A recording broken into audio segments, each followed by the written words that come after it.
What's blue and smells like red paint? Blue paint. Today, I'm going to recap a 2020 action crime film called Run, Hide, Fight. Zoe Hall is in her final year of high school, still grappling with the recent loss of her mother to cancer. She's found herself withdrawn from life, haunted by the magnitude of her grief. One day, she and her father, Todd, go on a hunting expedition. They shoot a buck, but it doesn't immediately succumb to its wounds. Faced with the difficult choice, let the buck endure a slow, painful death or euthanize it, Todd attempts to explain to Zoe the ethical implications. But before he can finish, Zoe lifts a rock and ends the buck's life with a swift blow to the head. Todd is taken aback by her apparent lack of empathy, attributing her unsettling actions to the emotional scars left by her mother's demise. At breakfast, Zoe has an imaginary conversation with her deceased mother, something she frequently does. Although she recognizes this might seem strange, she's kept it a secret since these dialogues provide her with a certain level of solace. As she is preparing to leave for school, her best friend, Lewis, arrives to pick her up. Their journey is interrupted by a group of troublemakers from school who force their car off the road. While they wait for the car to restart, Zoe observes a classmate, Chris, behaving suspiciously in a nearby field. She finds his actions odd, but dismisses them as typical for Chris, who is known to be an outcast. Today, their school is in the grip of senior prank day, a tradition that both Zoe and Lewis find tedious. Amidst the pranks, Mrs. Jane, Zoe's chemistry teacher, acknowledges her drastic shift in demeanor following her mother's tragic passing. Despite Mrs. Jane's attempt to engage with Zoe about her change in behavior, Zoe deflects the conversation. Soon after, Zoe discovers a prom invitation from Lewis in her locker. The thought of attending prom fills her with dread, and she's even more dismayed about the prospect of turning down Lewis' invitation. They meet for lunch, and she tries to avoid the topic, but Lewis addresses it and insists he asked her as a friend, not wanting them to be alone while their peers are enjoying themselves. Visibly distressed, Zoe excuses herself to the restroom. Meanwhile, the city is experiencing a series of benign explosions, keeping police, paramedics, and firefighters occupied trying to manage the situation. It's obvious that these explosions aren't accidental. During her visit to the restroom, Zoe spots a school bully, Anna, hiding something above a vent. However, when Zoe checks the vent after Anna's departure, she finds it empty. Back in the cafeteria, an unexpected shock comes as a van crashes through the glass doors, hitting a student. Emerging from the vehicle is Chris, the boy Zoe saw earlier. He proceeds to shoot the injured student. He's joined by a group consisting of Anna, who is revealed to be Chris's sister, a social outcast named Kip, and the gang's leader, Tristan. The group had strategically orchestrated the town's explosions as a diversion, and they now intend to turn their school into a war zone. They quickly assert their dominance, killing a few individuals immediately to instill fear and silence. As Zoe is about to leave the restroom, an injured girl stumbles in, pleading for help. Overwhelmed, Zoe is unable to help the girl before she dies. Recognizing that something terribly wrong is unfolding, Zoe cautiously exits the restroom, trying to overhear the shooter's conversation. The gang's leader, Tristan, makes it clear to the students that they have become hostages, expected to follow his every command. He recognizes a student from the gathered crowd, one who routinely tormented him in school. Without waiting for Tristan's direction, Chris ruthlessly shoots the bully. Despite Tristan having harbored similar intentions, he advises Chris to maintain his composure and only resort to violence when given explicit permission. Anticipating that the bathroom might be a place for potential escape, Kip heads there to verify its vacancy. Sensing impending danger, Zoe quickly scales the vent to avoid detection. She moves through the duct system, aiming to reach another exit. Simultaneously, Tristan instructs a female student to take out her phone and dial someone dear to her. She calls her mother, relays the grave situation, and voices her love. The panicked mother on the line promises to alert the police at once. After the call, Tristan reveals to the students that the authorities have been informed, thereby dissuading any attempts to secretly contact them. He even gives them permission to make what could be their final call to their parents. Overwhelmed and teary-eyed, they bid potentially final farewells to their families. Zoe's careful navigation through the vents is interrupted when the vent above the kitchen collapses, causing her to drop onto the floor. The loud noise draws Chris to the kitchen. A quick-thinking staff member intervenes to protect the hiding Zoe, taking a bullet in the process. Zoe is momentarily stunned by the sacrifice, but soon gathers herself. Tristan subsequently contacts the school's receptionist, informing her of the horrifying situation. Initially skeptical, the receptionist promptly alerts the security guard and principal. Elsewhere, Zoe manages to exit the school through a back door in the kitchen, meeting a group of classmates whom she briefs about the terror unfolding within the school. Following his communication with the receptionist, Tristan directs all the hostages to initiate live streams on any platform of their choice. He intends to publicly broadcast his actions, making a declaration to the entire world. As the live streams commence, he pleads with the platforms to not censor their content, threatening that any such action will result in more casualties. Just as Tristan is introducing himself to the viewers, the principal and security guard interrupt. Instead of being intimidated, Tristan confronts them, questioning if they comprehend his motivations. The principal recalls his recent reprimands of Tristan due to his declining academic performance and poor conduct, and how he predicted Tristan would never amount to anything. Tristan, however, insists his violent actions extend beyond a mere few meetings. He views himself as an intelligent and articulate man who has been subjected to societal scorn and bullying. As the principal attempts to placate Tristan, he is shot and killed. The security guard is spared and allowed to flee. Due to his live stream attracting the highest viewership, Lewis is assigned as the primary cameraman and usher to the front. Meanwhile, Zoe makes her way through each classroom to warn them of the crisis. While some teachers dismiss her warnings as part of a prank, others take her seriously. Nevertheless, the task of individually alerting each class is time-consuming. In an attempt to expedite the process, Zoe triggers the fire alarm. This strategy is thwarted when Anna, stationed in the electrical room, kills a security guard and dismantles the system, disabling the alarm. With the alarm silenced, everyone who had vacated their classrooms returns inside. The school receptionist makes an announcement over the loudspeaker, informing that the school is now under lockdown and instructing students to remain in their locations. As she makes this announcement, the first group of police officers arrives on the scene. Several news outlets have begun to report the situation, but Tristan insists on having the live streams broadcasted on national television.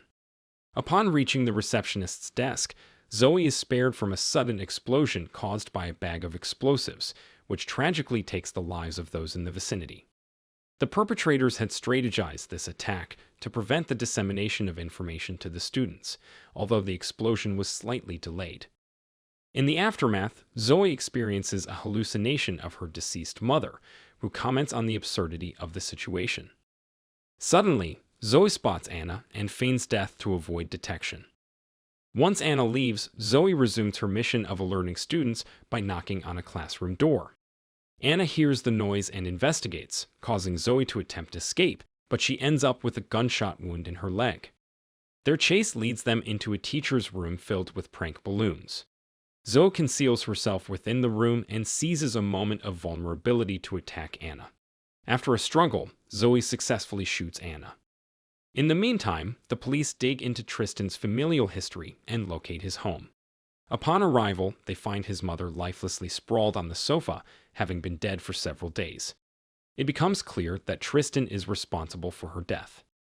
Back at the school, Tristan leaves Chris in control while he heads to a Spanish class. The Spanish teacher implores him to halt his actions, but he responds by forcing her to undress her top on camera for the live stream viewers. Around this time, Zoe's father, Todd, learns of the horrifying events and speeds towards the school in his truck. The vicinity outside the school now teems with anxious parents, police, and reporters. Chris begins to hear voices in his head, which had initially driven him to join Tristan's mission. Influenced by these voices, he starts firing at the police outside, attracting Tristan's attention. Tristan swiftly returns to the cafeteria, bringing along the Spanish teacher and her students. Soon after, Kip encounters Zoe and chases her, shooting in her direction. Their pursuit leads them to a slippery hallway where Zoe uses a fire extinguisher to attack Kip and render him unconscious. She then transports him to the auditorium and fastens him to a seat with handcuffs. Zoe's hallucination of her mother reappears, suggesting that Zoe's inability to let go of her is preventing her mother from fully passing on. Upon regaining consciousness, Kip observes Zoe seemingly talking to herself and quickly concludes that she is similar to them. Zoe interrogates Kip about his involvement in the school shooting. Kip reveals a humiliating incident from middle school when he was undressed in front of the entire assembly, leading to incessant mockery from his peers. Zoe challenges his perception, suggesting that perhaps people were laughing out of joy, not ridicule. She reprimands him for murdering innocent individuals who had no part in his bullying and points out that his involvement in the shooting will only reignite discussions about his past humiliation. This revelation appears to jolt Kip out of the illusion created by Tristan's propaganda. Zoe emerges to pick up Kip's firearm and unexpectedly runs into Mrs. Jane, leading her class out of the building. Misinterpreting Zoe's intentions upon seeing the gun, the teacher presumes her to be one of the assailants. However, Zoe quickly clarifies her true intentions. She assists Mrs. Jane and her class in safely exiting the building, but declines to leave herself, determined to aid the remaining students. Mrs. Jane opts to support Zoe in her mission, and they head towards the library. A student who has been rescued informs Todd that his daughter has played a significant role in helping students escape, but has chosen to remain in the building. This news brings mixed emotions to Todd. Tristan soon perceives that an unknown individual is facilitating student escapes. He dials Anna's phone number and demands to converse with the person undermining his plans. Zoe courageously admits to him that she is responsible for Anna's death. Tristan instructs her to report to the cafeteria within 5 minutes, or he will begin executing the hostages. To demonstrate his seriousness, he shoots a girl at random. Witnessing this horrifying scene via the live stream, Todd retrieves his hunting rifle, resolute in his decision to personally rescue his daughter. Inside the school, Zoe approaches Kip, who is now overwhelmed with remorse. She leverages his guilt to persuade him to align with her cause. Zoe places her complete trust in Kip, handing him the firearm before venturing towards the cafeteria.